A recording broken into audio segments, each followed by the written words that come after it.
30 اور 31 دسمبر 2000 کی درمیانی رات ٹوکیو کے ستاگایا علاقے میں میازاوا خاندان کے 4 افراد کو ان کے گھر میں بے دردی سے قتل کر دیا گیا۔ قاتل نے گھر میں کئی گھنٹے گزارے، کمپیوٹر یوز کیا، کھانا کھایا، یہاں تک کہ شاور بھی لیا۔ قاتل نے کمپیوٹر پر انٹرنیٹ براؤزنگ کی، گھر میں موجود آئس کریم کھائی اور کچھ رقم بھی چھوڑ دی۔ فیملی مرڈر کی انویسٹیگیشن جاپان کی ہسٹری کی سب سے بڑی انویسٹیگیشنز میں سے ایک ہے۔ قتل کے 20 سال مکمل پولیس کی ٹائرلیس ایفرٹس اور جدید ترین انویسٹیگیٹو ٹیکنیکس کے باوجود یہ کیس حل نہیں ہو سکا اور قاتل آزاد گھوم رہا ہے۔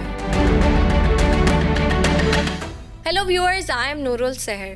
بلو ڈائریز کے آج کے ایپیسوڈ میں ہم آپ سے شیئر کریں گے جاپان کا ایک ایسا کرمنل کیس جس میں بلڈ سیمپلز، ڈی این اے اور فنگر پرنٹ سیمپلز ہونے کے باوجود بھی قاتل پکڑا نہ جا سکا۔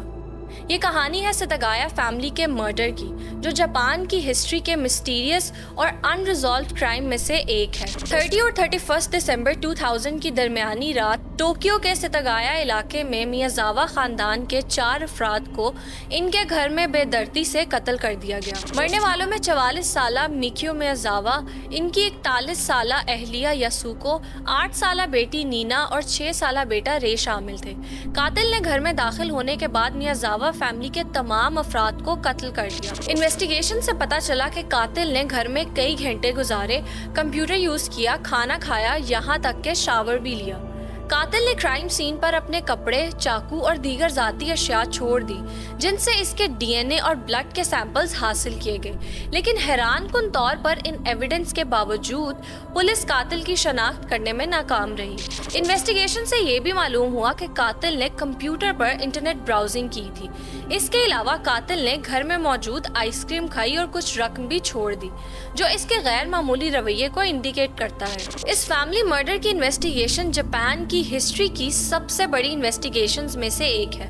ٹوکیو میٹروپولیٹن پولیس ڈپارٹمنٹ نے اس کیس کی انویسٹیگیشن میں 246,044 انویسٹیگیٹرز کو شامل کیا، جنہوں نے 12,545 سے زیادہ ایویڈنسز اکٹھے کی، بٹ قاتل کی شناخت یا گرفتاری ممکن نہ ہو سکی۔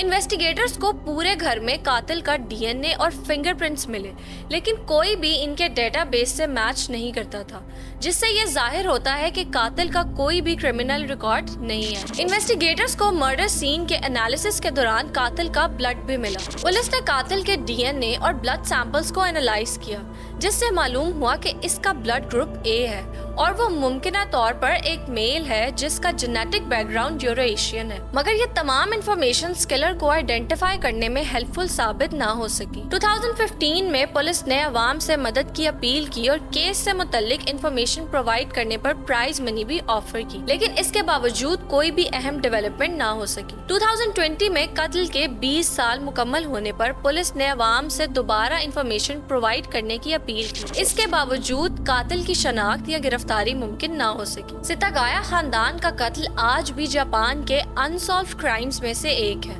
پولیس کی ٹائرلیس ایفرٹس اور جدید ترین انویسٹیگیٹو ٹیکنیکس کے باوجود یہ کیس حل نہیں ہو سکا اور قاتل آزاد گھوم رہا ہے۔ For more mysterious stories, keep watching Blue Diaries.